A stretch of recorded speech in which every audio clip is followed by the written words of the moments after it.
The dining room at Briarfield gleamed with candlelight that evening. Crystal catching flame, silver polished to mirrors. 8 guests gathered around mahogany to celebrate Griffin Ashcombe's appointment as Chancellor of the Duchy. Lady Eloise Harcourt rose from her chair, slender and composed in pearl silk, and lifted her glass toward the man she would marry in 3 months. Across the room, the woman called Sophie Marsh stood at the sideboard refilling water jugs, gray wool dress buttoned to her throat, and watched the Duke's hand close around the stem of his wine glass. His fingers trembled. Not much, a flutter against crystal, barely visible in candlelight. But she had seen that tremor before. 2 years ago. In a different hand, at a different table. The hand had been her father's. She set down the water jug with enough force that the housekeeper glanced her way. 3 feet of carpet separated her from the Duke's chair. She crossed it, bent to his ear, whispered 6 words that would dismantle every certainty in his house. "Your Grace, do not drink. That wine is poisoned." Griffin turned his head. The companion was close enough that he could see the pulse beating in her throat, the white edge around her lips. Her eyes were not the eyes of a woman who served in silence. They were frightened and furious, and something else he could not name. "And how would a lady's companion know that?" he asked, voice low enough that the guests did not hear. "Because I watched my father die of the same thing," she said. "And the woman who poured his wine is sitting at your table." She straightened and walked back to the sideboard. Griffin looked across the room. Mrs. Dorothea Wynne, Eloise's widowed aunt and chaperone, sat 3 chairs down. She lifted her own glass, drank, and smiled at Eloise. The conversation continued. Lord Pemberton was describing the Reform Bill debates. Lady Harcourt laughed at something Sir Wycliffe said. The evening flowed around Griffin like water around stone. He set down his glass. Not because he believed the companion, because her eyes had frightened him, and he did not understand why. The morning after the dinner, Dorothea Wynne descended to the housekeeper's sitting room and closed the door behind her. Mrs. Caldwell looked up from her household ledger. "Mrs. Wynne, how may I assist you?" Dorothea sat, arranging her skirts with the precision of a woman who had spent 52 years navigating other people's houses. "I wish to speak with you about Miss Marsh, the new companion. Is there a concern?" "She has been behaving oddly," Dorothea said. Her voice carried the exact measure of reluctance, enough to suggest she disliked bringing the matter forward, not enough to suggest she doubted her own observation. Last evening during dinner, she approached His Grace and whispered something to him. He appeared unsettled, and this morning I found her standing outside my guest chamber. When I asked if she needed assistance, she startled and hurried away without answering. Mrs. Caldwell frowned. "That is unlike her. Miss Marsh has been entirely proper since her arrival." "I agree, which is why I mention it." Dorothea leaned forward slightly. "I wonder if she might be unwell. Overwrought, perhaps. Lady Eloise has been occupied with wedding preparations. Miss Marsh may feel the strain of increased duties." "I will speak with her," Mrs. Caldwell said. "Gently, I hope. The poor girl may simply need rest." Dorothea rose. "Thank you for your attention to this." She left the housekeeper's room and climbed the stairs to the guest wing, where her traveling case sat beneath a window, locked and undisturbed. Griffin summoned the companion to the morning room at 10 o'clock. She entered through the service door, gray dress freshly pressed, hands folded at her waist. In daylight, he could see her more clearly than he had by candlelight. 26, perhaps. Dark hair pulled back severely. A face that would have been handsome if it were not so carefully blank. You wished to see me, Your Grace? I did. Griffin stood by the window, arms crossed. Last evening you made a claim about my wine. I would like you to explain it. She met his eyes without flinching. I told you the wine was poisoned. Yes, and I am asking how a lady's companion would possess such knowledge. I watched my father die of the same thing, she said. The symptoms are identical. Griffin studied her. She did not look away. Describe them. Trembling in the hands, numbness in the extremities, progressive pallor over the course of months. My father declined for 4 months before his heart failed. You have been experiencing tremors for at least 3 months, possibly longer. The pattern is the same. Many conditions cause tremors, Griffin said. Yes, Your Grace.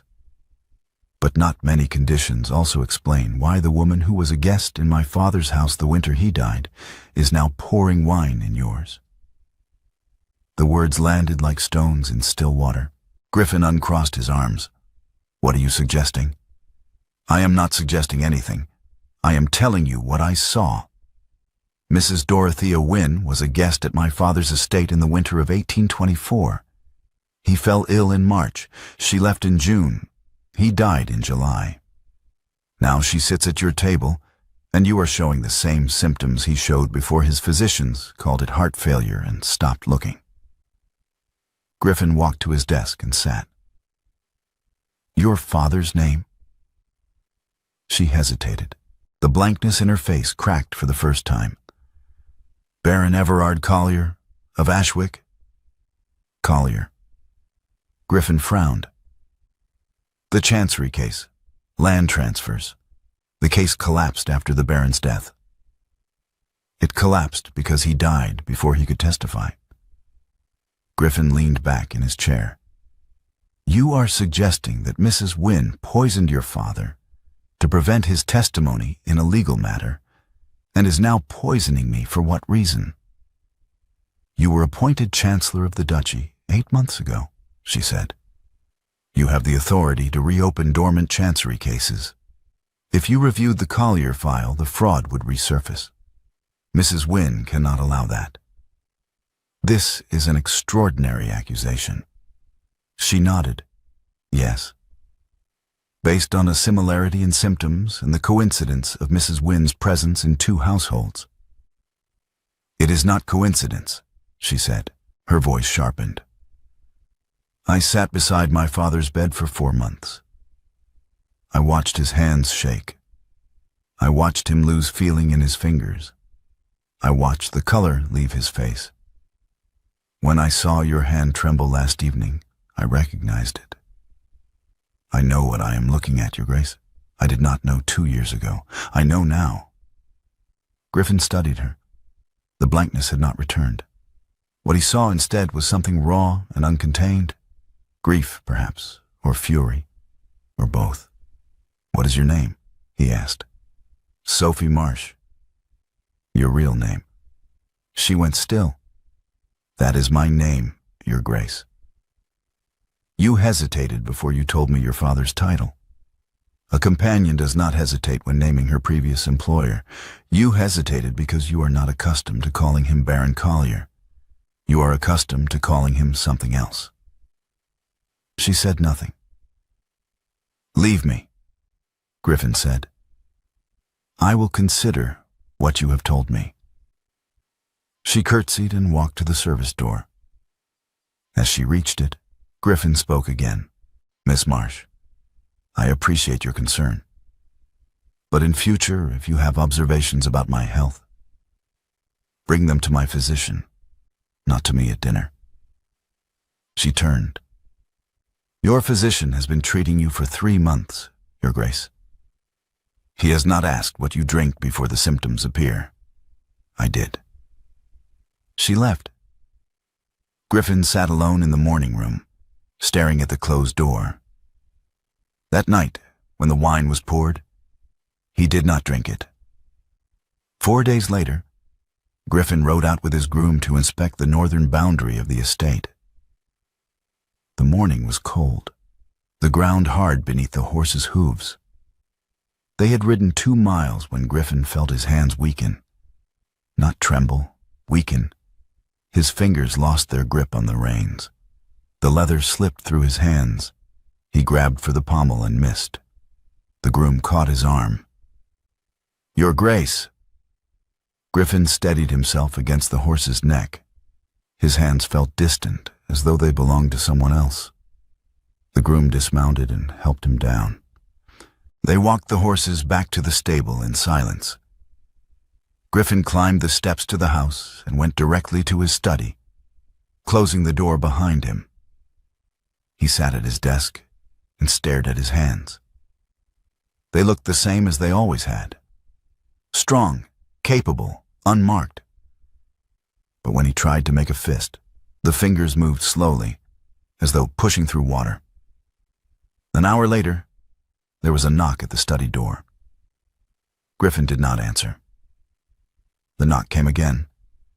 Then the door opened, and the companion entered without permission. "I did not give you leave to enter," Griffin said. "No, Your Grace." She crossed the room and placed 2 items on his desk. The first was a death certificate. The second was a folded sheaf of papers covered in a physician's handwriting. "The death certificate is my father's. The papers are the symptom notes from the Ashwick physician who attended him during his final months. I have also included the notes from your own physician's recent observations, which I obtained from Dr. Hartwell this morning." Griffin looked at the documents. "You went to my physician?" "I told him I was organizing your household records. He provided the notes without question." Griffin opened the Ashwick physician's notes. The handwriting was cramped and precise. March 15th, 1824. Tremor in right hand. Patient reports numbness in fingertips. April 3rd, tremor worsening. Pallor noted. May 12th. Patient unable to hold pen. Progressive weakness in extremities. June 20th. Marked decline. Cardiac symptoms evident. He opened his own physician's notes. October 18th, 1826. Intermittent tremor in hands. Patient attributes to fatigue. November 2nd. Tremor persists. Patient reports occasional numbness. December 10th. Pallor noted. Patient appears unwell. The progression was identical. The timeline was identical. The outcome, unless interrupted, would be identical. Griffin looked up. The companion stood on the other side of the desk, hands folded, face blank again. "You requested a private audience yesterday," Griffin said. "I refused. So you left this on my desk instead." She nodded. "Yes. Why?" "Because you were going to die, Your Grace. And I could not watch that happen a second time without speaking." Griffin gestured to the chair across from him. "Sit." She sat. "Tell me your real name," Griffin said. She looked at him for a long moment. Then she said, "Séraphine Collier." The name settled between them like a stone. "Baron Collier's daughter," Griffin said. She confirmed it. "Yes." "You entered this household under a false name." "I entered this household because I had no other choice," Séraphine said. "After my father died, the estate was seized by creditors. The land transfers he intended to testify against left the barony encumbered with debts that were not his. I was left with nothing. No fortune, no home, a name attached to financial disgrace.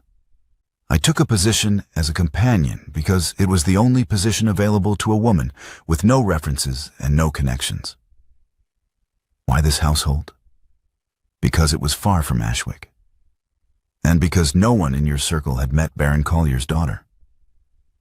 Griffin leaned back in his chair. "You have been here 6 months." She agreed. "Yes." "Performing a role, hiding behind a false name." She met his gaze.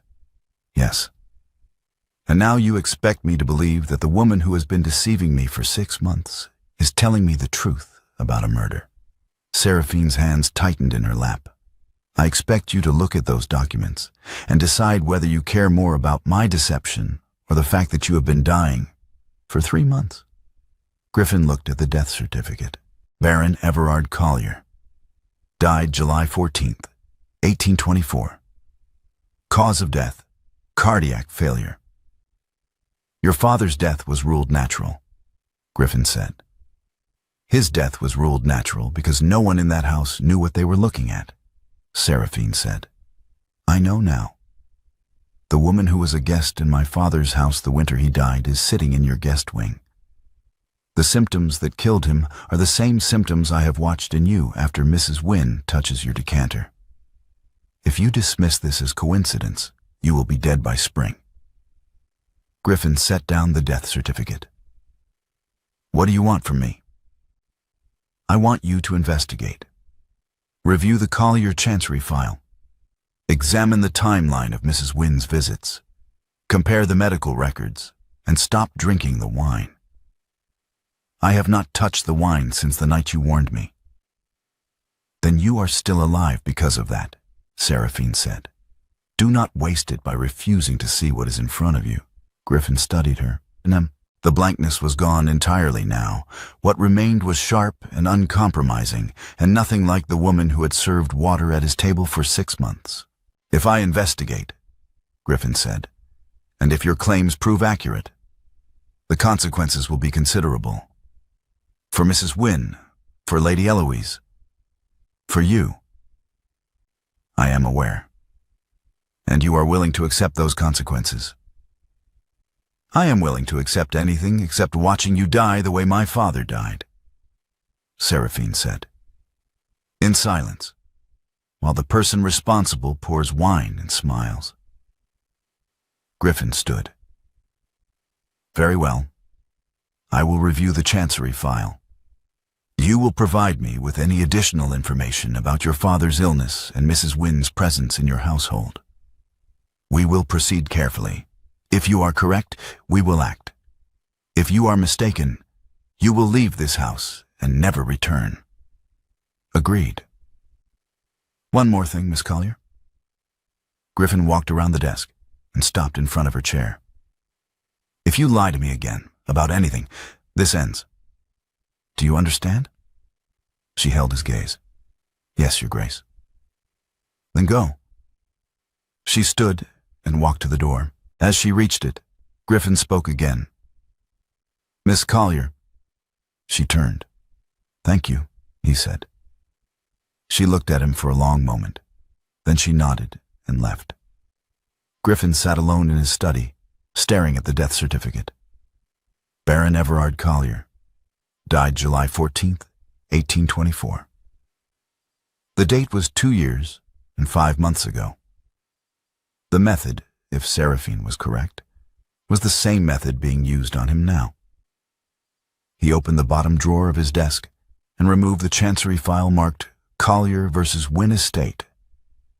Land transfers, 1823 to 1824. He had not looked at it since his appointment. The case had collapsed after the Baron's death. There had been no reason to reopen it. Until now. Séraphine began her investigation the next morning. She started with the household records, guest logs, correspondence, dates of arrival and departure. Mrs. Wynne had visited the Collier estate twice in the winter of 1824. The first visit had been brief, 3 days in January. The second had been longer, nearly 2 months, from late February through April. Her father had fallen ill in March. She cross-referenced the dates with her own memories. Mrs. Wynne had been present at dinner the night her father first complained of numbness in his hands. She had been present the morning he dropped his teacup. She had been present, always present, hovering at the edges of rooms, pouring wine, offering concern. Séraphine climbed the stairs to the guest wing and stopped outside Mrs. Wynne's chamber. The door was closed. She knocked. No answer. She tried the handle. locked. She returned to the servants' corridor and found the housekeeper's spare key ring hanging on its hook. She took the ring and climbed the stairs again. The third key opened Mrs. Wynne's door. The room was neat, impersonal, the bed made with military precision. Séraphine crossed to the wardrobe and opened it. Dresses, shawls, nothing unusual. She knelt and checked beneath the bed. Nothing. She turned to the writing desk by the window. The desk drawers were locked. Séraphine used the smallest key on the housekeeper's ring. The lock clicked open. Inside the drawer was a leather travel case. She lifted it onto the desk and opened it. Inside were letters, dozens of them, neatly bundled with ribbon. She untied the first bundle and began reading. The correspondence was between Mrs. Wynne and a London solicitor named Mr. Graves. Most of the letters concerned financial matters, rents, investments, estate management. But halfway through the bundle, Séraphine found a letter dated May 1824. The Collier matter has been resolved. The Baron's testimony will not proceed. I trust this concludes our business regarding the land transfers. Séraphine stared at the word resolved. Her father's name, the date, 1 month before he died. She folded the letter and placed it in her pocket. Then she returned the travel case to the drawer, locked it, and left the room. As she stepped into the corridor, Mrs. Wynne appeared at the top of the stairs. "Miss Marsh," she said. Her voice was calm, pleasant, exactly as it always was. "May I ask what you were doing in my chamber?" Seraphine's hand tightened on the key ring. "I was looking for you, Mrs. Wynne. The housekeeper asked me to inquire whether you required fresh linens." "I see." Mrs. Wynne walked forward until she stood directly in front of Séraphine. "And did the housekeeper also provide you with her keys?" Séraphine said nothing. "I thought not." Mrs. Wynne held out her hand. "The keys, please." Séraphine placed the key ring in her palm. "You have been in my room," Mrs. Wynne said. "You have gone through my belongings. That is grounds for immediate dismissal. I could speak to Lady Eloise now, and you would be gone by evening." "Then speak to her." Mrs. Wynne tilted her head slightly. "Or you could leave quietly. Pack your things, depart before dinner. No scandal, no questions. Simply gone." Séraphine looked at the woman who had killed her father. Calm, composed, offering her an escape as though she were doing her a kindness. She refused. No. She walked past Mrs. Wynne, down the stairs, and directly to the Duke's study. She knocked once and entered without waiting for permission. Griffin looked up from the Chancery file spread across his desk. "Miss Collier, I did not—" She placed the letter on top of the file. Griffin picked it up and read it. His expression did not change, but his hand tightened on the paper. "Where did you find this?" he asked. "In Mrs. Wynne's travel case, in her guest chamber." "She discovered you there?" She confirmed it. "Yes." "And?" "She offered me a choice. Leave quietly or face dismissal. I chose neither." Griffin set down the letter. "She will go to Lady Eloise." "I know. Eloise will believe her." "Probably." Griffin stood and walked to the window. He was silent for a long moment. Then he said, "The Chancery file confirms what you told me. The land transfers were fraudulent. Your father was the primary witness. If he had testified, the Wynne estate would have been liable for £8,000 in restitution. He died before the case went to trial. The case collapsed. And now you have the authority to reopen it," Séraphine said. He turned to face her. "Yes. Which is why she is poisoning you." Griffin turned. "If your accusation becomes public, and if it proves false, you will be prosecuted for slander. If it proves true, you will be the woman who destroyed Lady Eloise's aunt and humiliated her household. Either outcome ends your life as you know it. My life as I know it ended 2 years ago, Séraphine said. I have been living in the wreckage since. I am not afraid of more wreckage. Griffin crossed the room and stopped in front of her. Why are you doing this? Because I failed to save my father, Séraphine said. I sat beside him for 4 months and watched him die, and I did not know what I was watching. I know now, and I will not let the same silence kill you. Griffin looked at her for a long moment. Then he said, We will need proof. The letter is suggestive, but not conclusive. We need medical testimony. We need the Ashwick physician's full records. And we need someone willing to testify that Mrs. Wynne had motive and opportunity. I will testify. You are the accuser. Your testimony will be suspect. Then find someone else.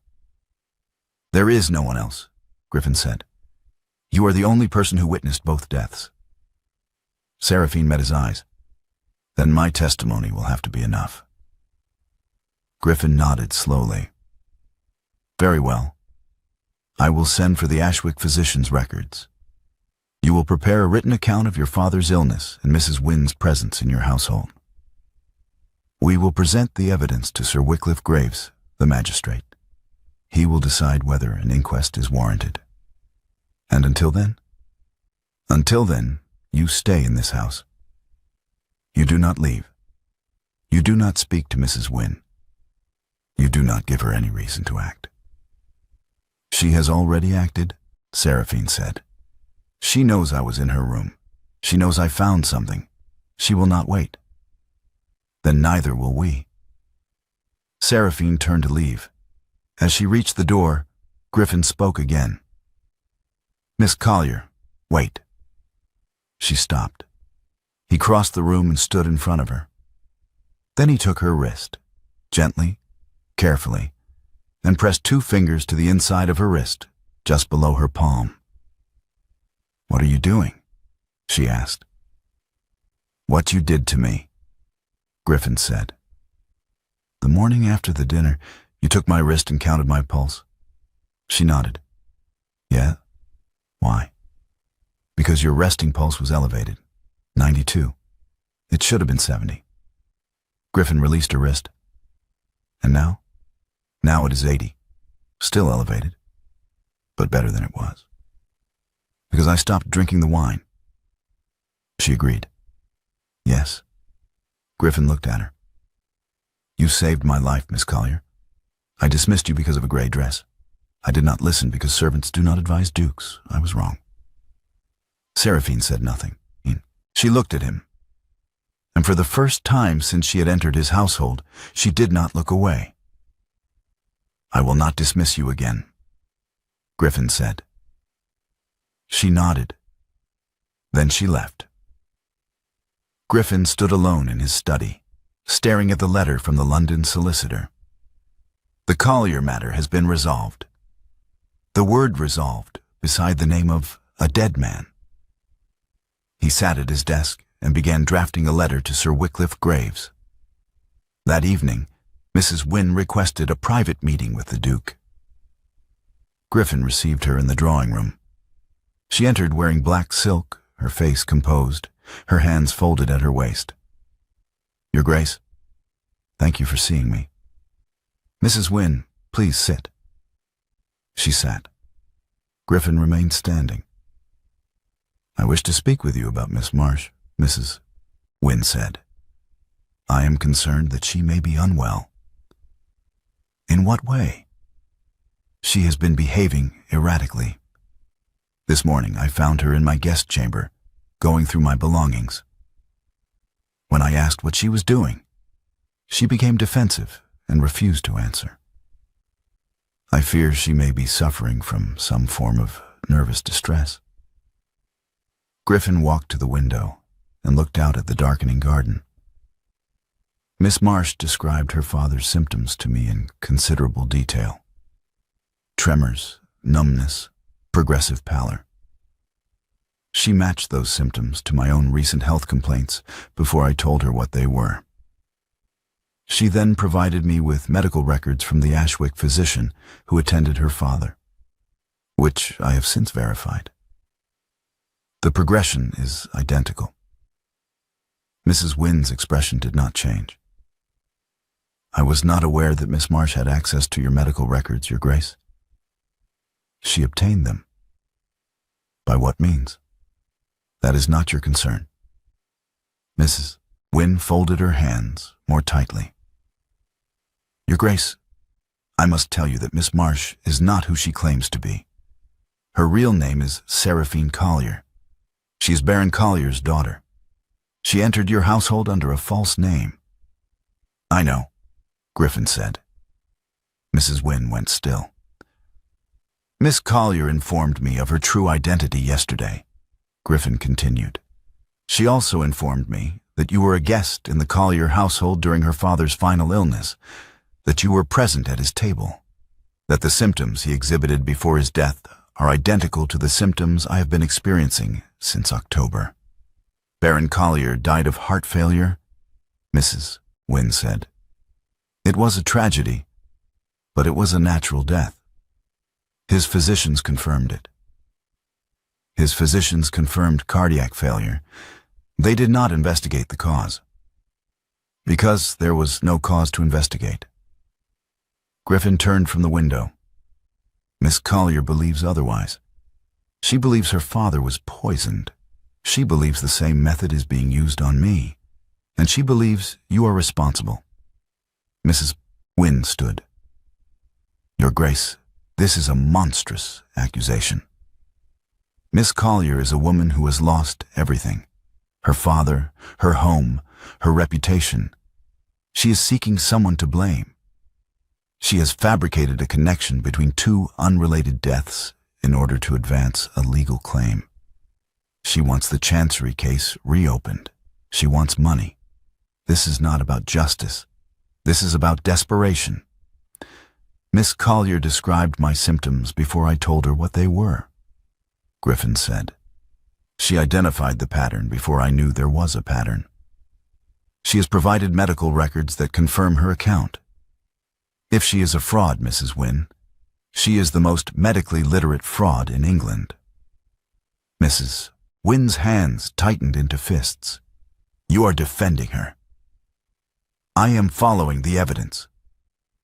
The evidence is that she entered your household under a false name, deceived you for 6 months, and is now making wild accusations against a woman who has done nothing but serve Lady Eloise faithfully.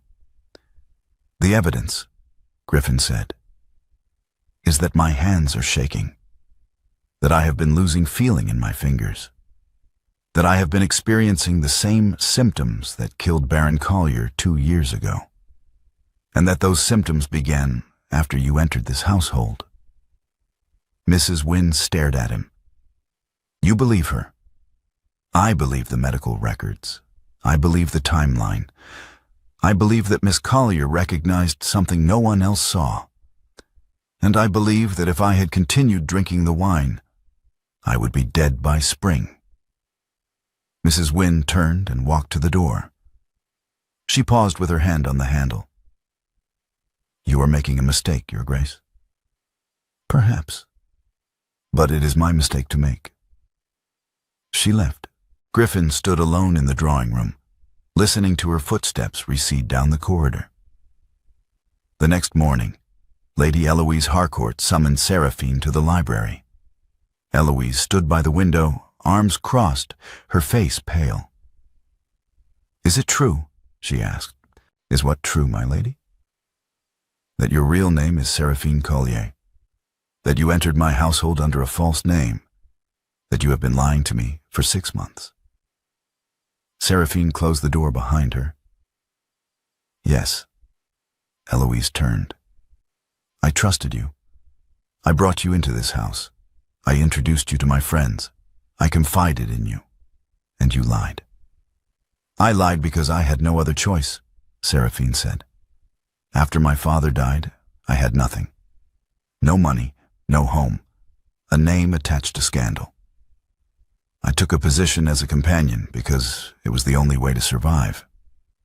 I used a false name because no one would hire Baron Collier's daughter. You used me. I worked for you. I served you faithfully for 6 months. I did not use you. Eloise walked forward until she stood directly in front of Séraphine. My aunt says you have accused her of murdering your father, of poisoning the Duke. She says you are seeking money, that you want the Chancery case reopened. I do want the case reopened, or, Séraphine said, because the fraud that destroyed my father's estate is the same fraud your aunt killed to protect. She poisoned my father to stop his testimony. Now she is poisoning the Duke because he has the authority to reopen the case she thought was buried. That is insane. It is the truth. Eloise's voice rose. You have no proof. I have my father's medical records. I have the Duke's medical records. I have correspondence between your aunt and a London solicitor referencing the Collier matter as resolved 1 month before my father died. I have the timeline. I have the symptoms. And I have my own eyes, which watched my father die the same way the Duke is dying now. Eloise stared at her. You truly believe this? I know this. Then you are asking me to believe that the woman who raised me, who cared for me after my mother died, who has been my companion for 10 years, is a murderer. I am telling you what she is, Séraphine said. Whether you believe it is your choice. Eloise turned away. She walked to the window and stood with her back to Séraphine. When she spoke again, her voice was quiet. What do you need? Séraphine hesitated. What? You said you have evidence. What else do you need? I need the decanter from your aunt's rooms, unopened. And I need the name of the London apothecary she corresponds with. Eloise was silent for a long moment. Then she said, The decanter will be in your room by this evening. The apothecary's name is Thornton. His shop is on Grace Church Street. Thank you. Eloise did not turn. I am not doing this for you. I am doing this because if what you say is true, she sat at my table. She poured from my decanter. She used my name to enter this house and my affection to stay. And I will not allow that. Séraphine nodded. I understand. I trusted Sophie Marsh for 6 months, Eloise said. I feel betrayed by her. But Séraphine Collier is trying to keep my fiancé alive. I may be angry at both of you, but only one of you matters tonight. Séraphine left the library. As she walked down the corridor, she felt the weight of the last 6 months lift slightly. Not gone, but lighter. That evening, as the sun set behind the chapel, Séraphine sat on the stone bench beneath the wall and watched the shadows lengthen across the garden.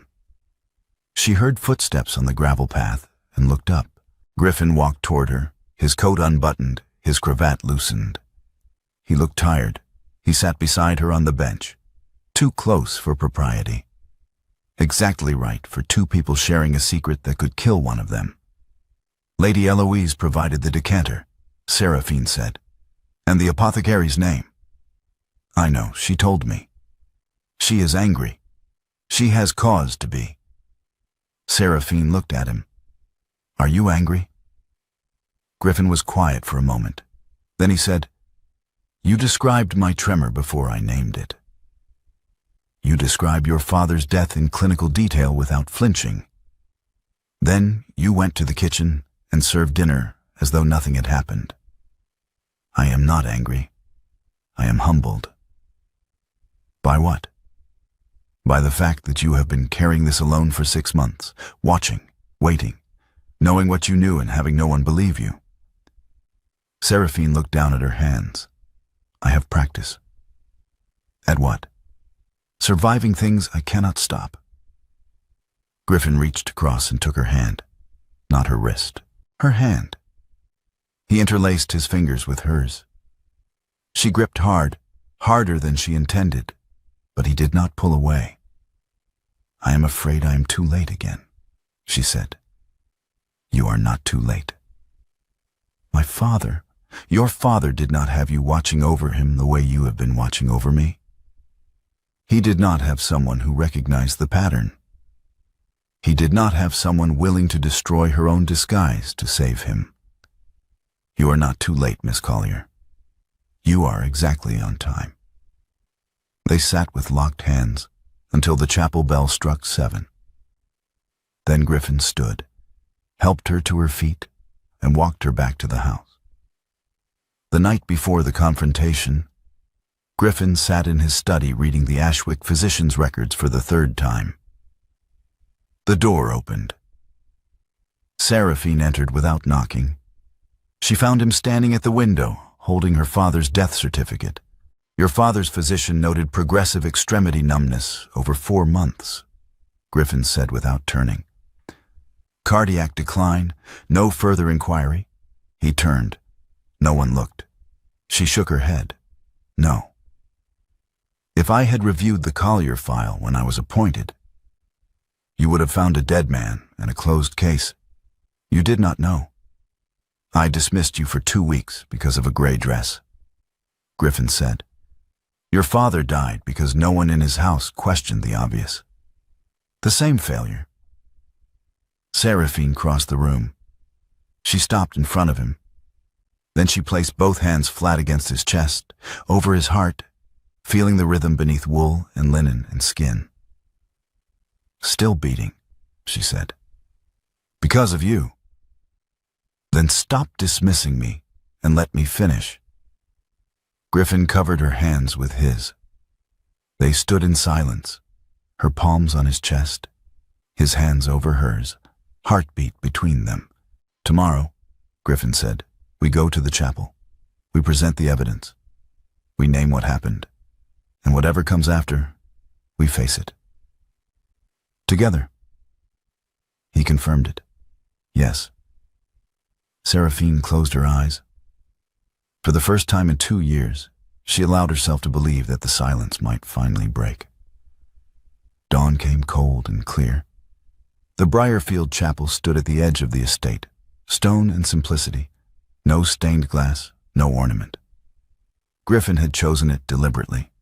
No servants, no audience, no performance. A space where testimony was given under oath, where rank dissolved and truth was spoken before God. 5 people gathered in the nave as the sun rose. Griffin, Séraphine, Eloise, Mrs. Dorothea Wynne, and Sir Wycliffe Graves, the magistrate, who had ridden from town at Griffin's request and arrived as the chapel bell struck 6. Griffin stood at the front of the nave. On the altar behind him, he had placed 3 items: the correspondence between Mrs. Wynne and the London solicitor, the Collier Chancery file, and Baron Collier's death certificate. Beside them lay the physician's notes from Ashwick and the notes from his own physician. "Mrs. Wynne," Griffin said. "In March of 1824, Baron Everard Collier fell ill. Trembling in the hands, numbness in the extremities, progressive pallor. Over 4 months he declined. His physicians called it cardiac failure. His daughter held his hand while he died." Mrs. Wynne sat in the front pew, her face calm. "The Baron was a sick man, Your Grace. Everyone knew. In October of 1826, Griffin continued, I began experiencing the same symptoms, trembling after dinner, numbness in my hands, progressive weakness. Miss Collier recognized the pattern because she had watched it kill her father."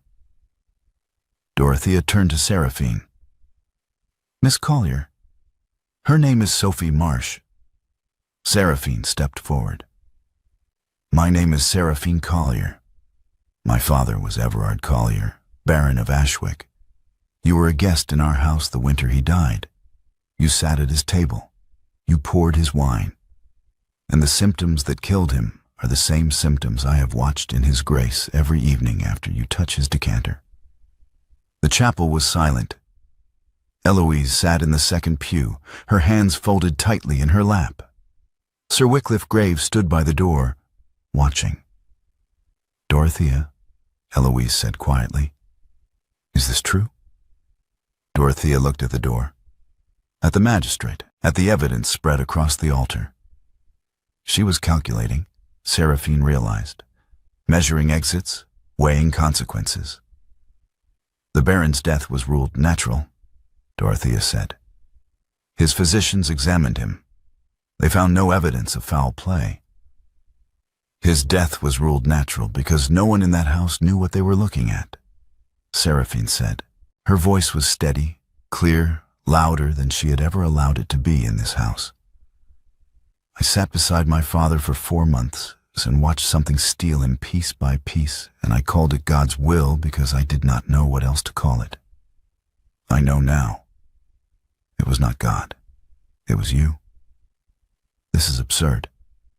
You were a guest in our house from February through April of 1824. Séraphine continued. "My father fell ill in March. You left in June. He died in July. 1 month after you left, I found a letter from your solicitor in your travel case. It said the Collier matter had been resolved. Resolved. That was the word he used. My father's name beside the word resolved, as though his death were a business transaction." Dorothea stood. "You went through my private correspondence. You went through my father's life," Séraphine said. "You sat at his table. You smiled at his daughter. You poured his wine, and you killed him to protect £8,000 in fraudulent land transfers that would have been exposed if he had testified. I did no such thing." Griffin stepped forward. "The Chancery file confirms the fraud. The land transfers were illegal. Baron Collier was the primary witness. If he had testified, the Wynne estate would have been liable for full restitution. He died before the case went to trial. The case collapsed. 2 years later, I was appointed Chancellor with the authority to reopen dormant cases. If I reviewed the Collier file, the fraud would resurface. You could not allow that." Dorothea turned to Sir Wycliffe. "This is speculation. They have no proof." "We have the medical records," Griffin said. "We have the timeline. We have your correspondence. We have Miss Collier's testimony. And we have this." He lifted the unopened decanter from the altar. "Lady Eloise provided this from your rooms. It has not been opened. If it contains what Miss Collier believes it contains, the proof will be conclusive." Dorothea stared at the decanter. The calculation left her face. What remained was exhaustion. "You were careful," Séraphine said. "You used something slow, something that mimicked natural illness, something that would not be questioned. But you did not account for the one person who had seen it before, who had sat beside it, who had memorized every symptom because she could not save the first man and would not fail to save the second." Dorothea sat down slowly. She looked at Eloise. "I did this for you, for your future. The Wynne estate would have been ruined. You would have had nothing." Eloise stood. "Your father was weak," she said.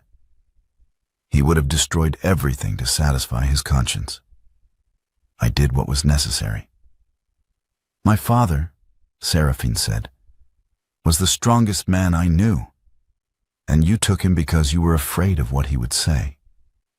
That is not strength. That is cowardice." Dorothea said nothing. She walked out of the chapel. Sir Wycliffe followed. The door closed. Eloise sat down heavily in the pew. Griffin turned to Séraphine. "You told me the wine was poisoned," he said. "I set down the glass and forgot your warning. I did not listen because I heard a servant, not a witness. I dismissed you because of a gray dress. I was wrong." "You were wrong," Séraphine said. "And my father is still dead. And you are alive because I did not let the same silence kill you. He nodded. No, you did not. Eloise looked up. I need to withdraw from the engagement. Griffin turned. Eloise. I brought her into your house, Eloise said. I vouched for her. I seated her at your table. I cannot marry a man whose household I nearly destroyed. You did not know. I should have known. Eloise stood. Resolve the case. Clear Baron Collier's name. Then we will see what happens after. She walked out of the chapel. Griffin and Séraphine stood alone in the nave, morning light slanting through plain glass. She will not marry you, Séraphine said. He agreed quietly. No, probably not. I am sorry. Griffin looked at her. Are you? Séraphine met his eyes. No, not entirely. Griffin almost smiled. Neither am I. 3 weeks later, Séraphine entered the Duke's study through the front door for the first time. She wore her own traveling dress. Not silk, not the gray wool she had worn for 6 months, but the simple blue muslin her mother had made before the disgrace. She carried a leather case containing her father's legal papers, the chancery documents, the testimony she would give at the inquest. Griffin stood as she entered. Miss Collier? Your Grace. Sir Wycliffe has confirmed the inquest date. Your father's case will be reopened. The land transfers will be examined. The Wynne estate will be held liable. And Mrs. Wynne? Awaiting trial. The decanter contained arsenic. The apothecary on Grace Church Street has confirmed that Mrs. Wynne purchased it under a false name in October. Séraphine set the case on his desk. I need a solicitor. Mine died with my father's reputation. I have retained Mr. Harding. He is expecting you tomorrow. Séraphine looked at him. You retained a solicitor for me before asking my permission. I learned from my mistake, Griffin said. I acted. If you object, you may dismiss him. I do not object. But next time, ask first. Noted. Séraphine turned to leave. Griffin spoke again. Lady Eloise withdrew from the engagement yesterday. Séraphine stopped. I know. She sent me a note. What did it say? That she cannot marry a man whose household she brought a murderer into. That she needs time. That we will see what happens after the case is resolved. And what do you think will happen? Séraphine turned. I think she will marry someone else. Someone who does not remind her of the worst mistake she ever made. And you? I will rebuild my father's estate. Clear his name. Live in the house where he died, and make it a place where he is remembered for what he was, not what they said he was. Griffin nodded slowly. That is a good plan. It is the only plan I have. Then I will not interfere with it. Séraphine left. Griffin stood alone in his study, staring at the leather case on his desk. Inside were the documents that would restore Baron Collier's name and destroy the woman who had killed him. Justice, earned through the courage of a daughter who refused to let silence win twice. He opened the case and began reading. Autumn came to Ashwick with gold light and cold mornings. The Collier estate had been restored, not to its former grandeur, but to order. The fraud had been proven, the land transfers reversed, the debts erased, Baron Collier's name cleared. Séraphine sat at her father's desk, working through correspondence with tenants, surveyors, solicitors. The chancery ruling hung framed on the wall behind her. Collier versus Wynne estate. Fraud proven, restitution ordered. Baron Collier's testimony posthumously entered into record. The door opened. Séraphine looked up. Griffin stood in the doorway, carrying a folio. Your Grace, I was not expecting you. I apologize for arriving unannounced. Griffin crossed the room and set the folio on her desk. Page 14. A boundary dispute in Ashwick Parish. Your northern tenant and the Harcourt estate. Séraphine opened the folio and read, Lord Harcourt's boundary is 12 yards into my tenant's field. This is not a dispute. This is encroachment. I thought you might say that. Séraphine looked up. You came to Ashwick to deliver a boundary dispute. I came to Ashwick because I have not seen you in 3 weeks, and the boundary dispute was a convenient excuse. Séraphine set down the folio. Sit down, Your Grace. This will require maps. Griffin sat. Séraphine opened the estate atlas and spread it across the desk. Their hands met over the parish boundary, his finger tracing the hedge line that marked the Harcourt property, hers correcting the measurement with a notation from the surveyor's report. The hedge was moved in 1820, Séraphine said, after my father's illness began. Lord Harcourt took advantage of the confusion. Then the boundary must be restored. She agreed. Yes. Griffin's finger moved along the hedge line. Seraphine's hand followed, correcting, annotating. Their fingers overlapped on the map. Neither pulled away. Lady Eloise remarried last month, Griffin said. Séraphine looked up. I heard. A naval captain. She sent me a note. She said she wanted someone who looks at her the way I look at chancery files. And how do you look at chancery files? With great attention, Griffin said, but not with love. Séraphine smiled. No, I imagine not. Griffin turned his hand beneath hers, interlacing their fingers over the parish boundary. I look at you differently. How? The way a man looks at the woman who saved his life, who destroyed her own disguise to do it, who refused to let silence win. Séraphine gripped his hand. I did not save your life so you would feel obligated to me. I do not feel obligated. I feel... Griffin paused. Alive. In a way I was not before you whispered in my ear and told me the wine was poisoned. That was a very strange beginning. Yes. But I would not change it.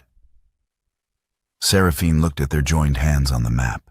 The parish boundary ran between them, a line drawn in ink that had once divided her father's land from the Harcourt estate. Now it was just a line, and their hands were on the same side of it. Stay for dinner, Séraphine said. I was hoping you would ask. They sat together in the autumn light. Maps spread between them, the boundary dispute forgotten, the morning stretching into afternoon. Outside, the Ashwick fields turned gold. Inside, the daughter of a murdered baron and the Duke who had learned to listen built something new from the wreckage of what had been lost. And for the first time in 2 years, Séraphine Collier allowed herself to believe that the silence was finally, truly broken.